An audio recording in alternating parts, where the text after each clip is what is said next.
Setelah mendengar kata-kata Benedict dan Sylvie, para tamu yang semuanya tegang dan gugup, secara signifikan menjadi rileks.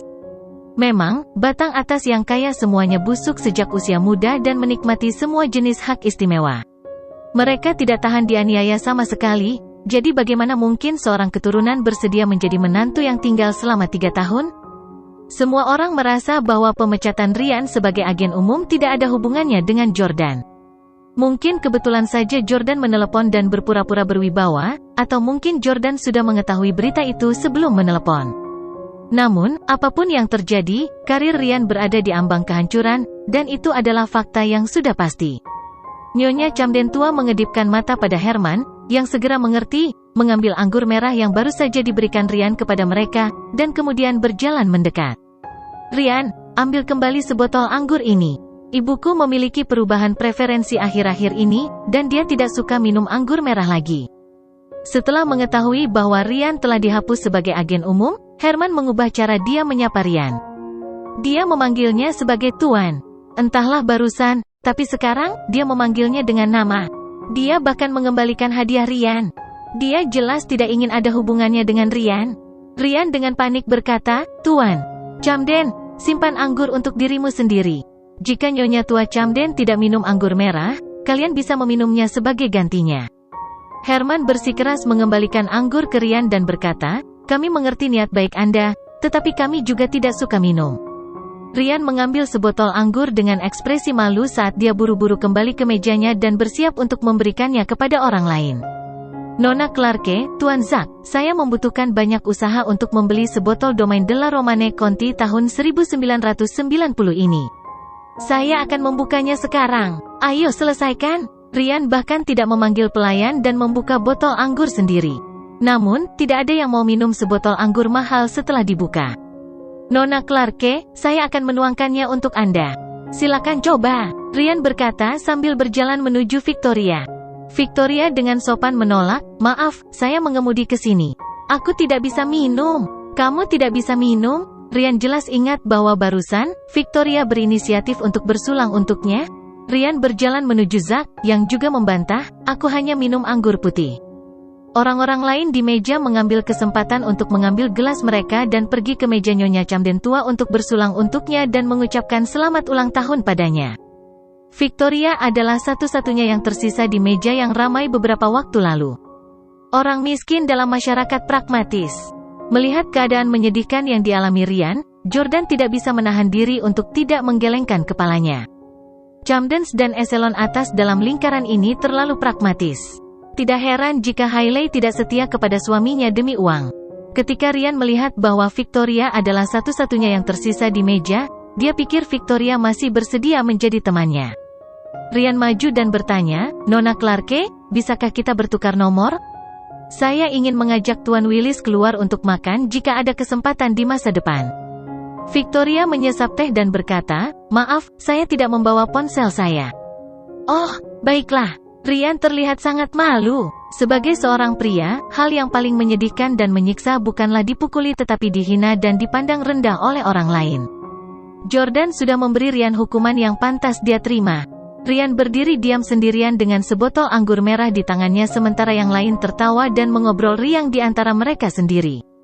Melihat kondisi Ryan yang begitu menyedihkan, Jordan bersimpati padanya dan memutuskan untuk memberinya kesempatan lagi. Ryan.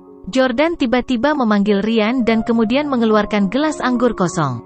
Jika Anda dengan tulus meminta maaf kepada saya sekarang, saya akan mengizinkan Anda menuangkan segelas anggur untuk saya, dan kemudian saya akan memberitahu James Willis bahwa Anda dapat memperbarui kontrak untuk 1 tahun lagi. Jordan tidak menyatakannya dengan jelas, tetapi jika dia meminum anggur yang dituangkan Ryan, itu berarti dia telah memaafkan Ryan. Tak satu pun dari orang-orang yang Ryan menuangkan anggur untuk mau meminumnya, jadi Jordan benar-benar membantunya. Namun, Ryan merasa Jordan memanfaatkannya. Ryan berkata, sebotol anggur ini harganya lebih dari beberapa ratus ribu. Jika Anda benar-benar ingin meminumnya, katakan saja. Kenapa kamu bertingkah seperti bos besar? Petik 2. Kau ingin aku meminta maaf padamu, menantu yang tidak berguna? Bukankah itu sama dengan membuat semua orang di sini semakin memandang rendah saya? Bagaimana saya bisa terus menjadi bagian dari lingkaran ini? Jordan menggelengkan kepalanya dan berkata, memang, orang yang menyedihkan pasti memiliki kekurangan yang menjijikkan. Dalam hal ini, aku akan membiarkanmu berjuang sendiri. Sebelumnya, Jordan memiliki simpati pada Ryan, mungkin karena kakeknya membesarkannya untuk menjadi orang yang baik. Kakek Jordan mengatakan bahwa mereka yang baik hati lebih mungkin untuk bahagia. Karena Ryan tidak menghargai kesempatan yang diberikan Jordan kepadanya, yang terakhir tidak lagi mengasihani Ryan. Ryan dengan cepat mengambil anggur merah dan meninggalkan perjamuan dengan canggung.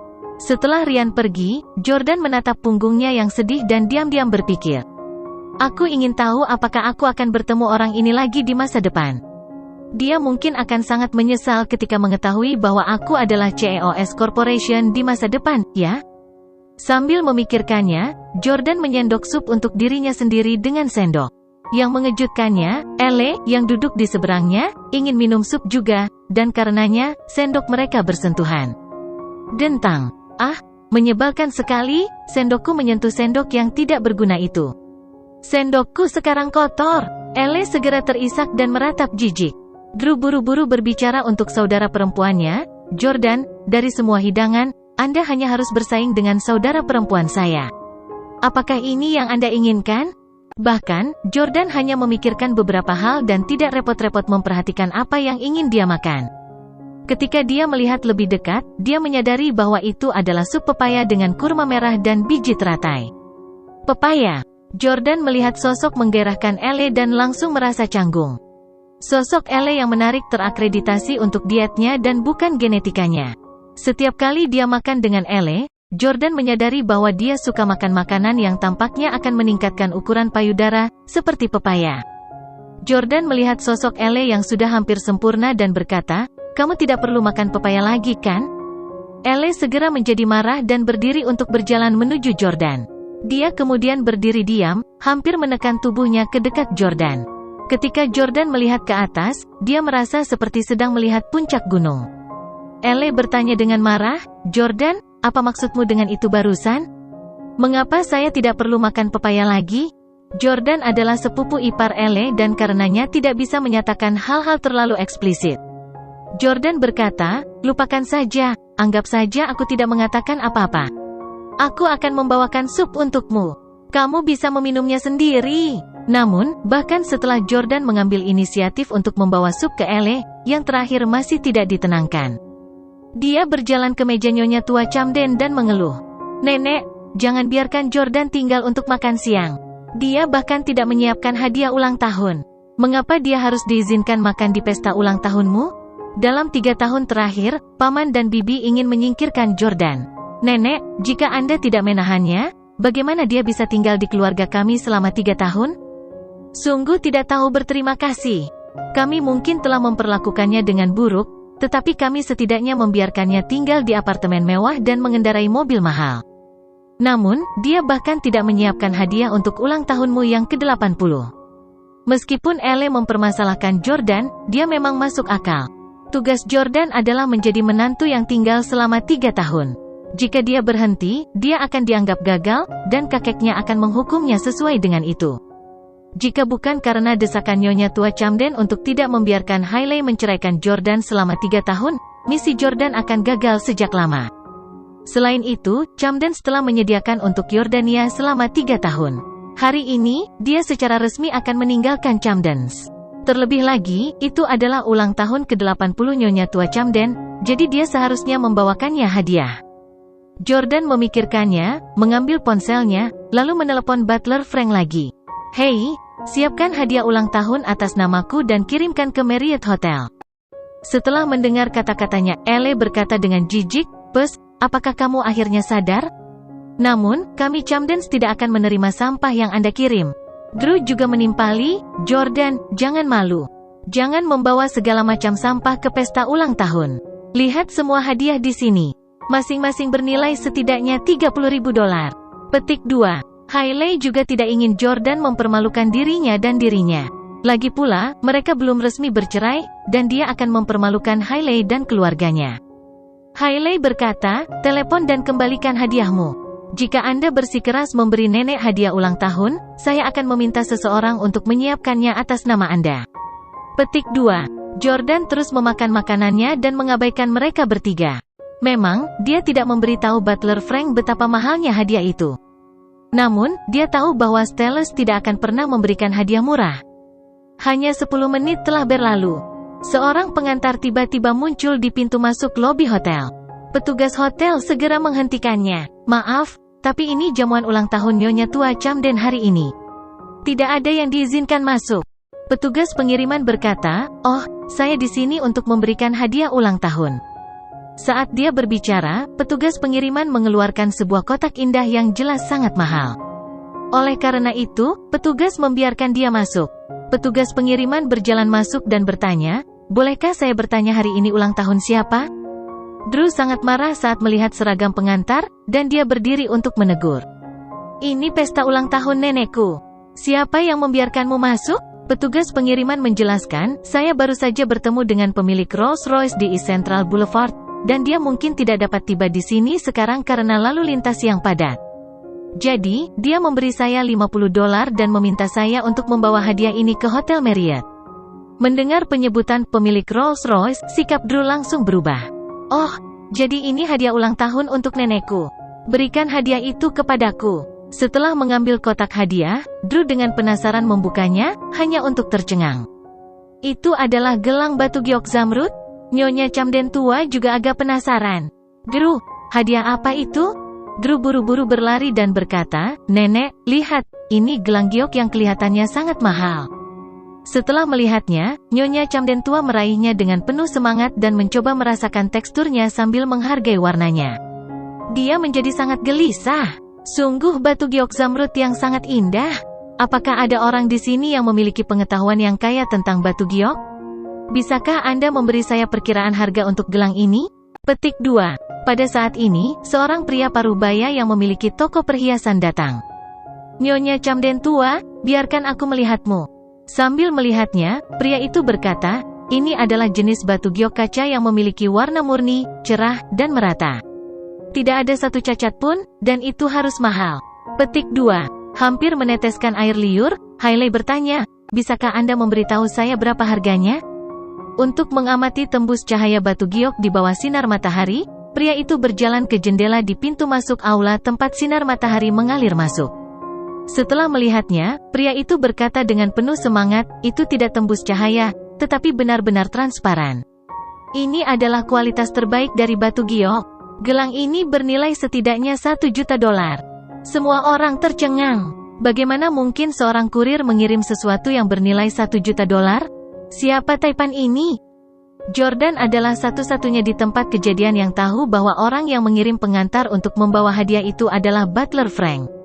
Hanya keluarga Steele yang memiliki keberanian untuk menyerahkan sesuatu yang bernilai $1 juta kepada seorang pengantar barang. Di lokasi acara, hadiah ini mengejutkan semua tamu. Gelang giok zamrud ini adalah yang paling mahal di antara hadiah ulang tahun hari ini. "Nyonya Camden, dari siapa hadiah ini? Dia sangat murah hati. Anda harus memperkenalkan kami kepadanya nanti." Petik 2. Kerumunan maju ke depan dan bertanya pada Nyonya Tua Camden.